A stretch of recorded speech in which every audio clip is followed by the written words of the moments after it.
to give us a 1-1 series tie going back to Miami. Is it possible for a player to turn on some kind of switch and suddenly enter their prime? And Murray gets a good look. I like going without a timeout.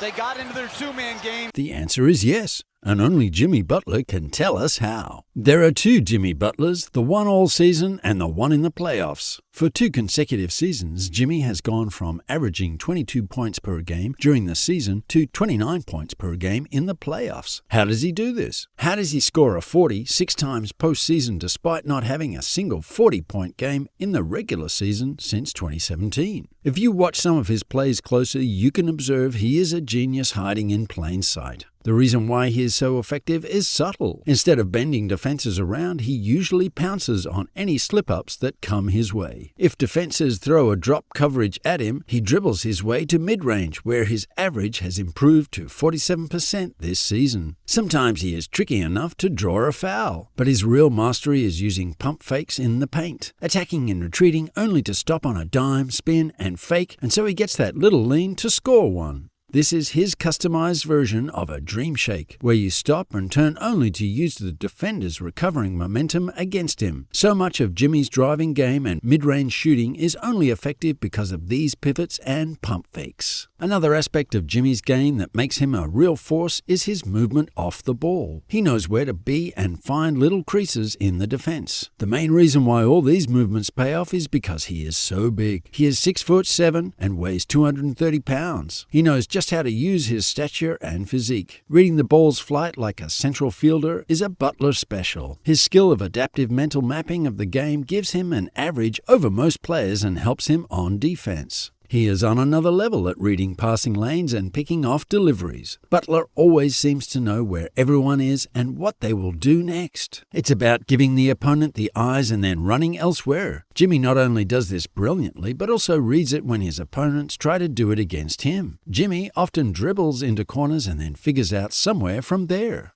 There are still some things we don't get, and one of them is how his outside shooting magically improves in the payoffs. To have just 32% success rates from threes all season, to demand the ball in crucial playoff moments and score dagger threes, one needs nerves of steel, and that's exactly what Jimmy got. When other players shrink in big moments, Jimmy Butler lives for them. That wink after hitting a long backbreaker to clinch Game 1 in Boston shows that he is indeed Jimmy frickin' Butler. Without having the fastest first step, no fancy moves, and despite not being a great shooter, the way he reads the game and manipulates his opponents and his ability to pounce on whatever defenses give him makes him super effective. Are you a Jimmy Butler fan? Will he take the Miami Heat to their first ring since 2013? Leave your thoughts in the comments and stay tuned for more.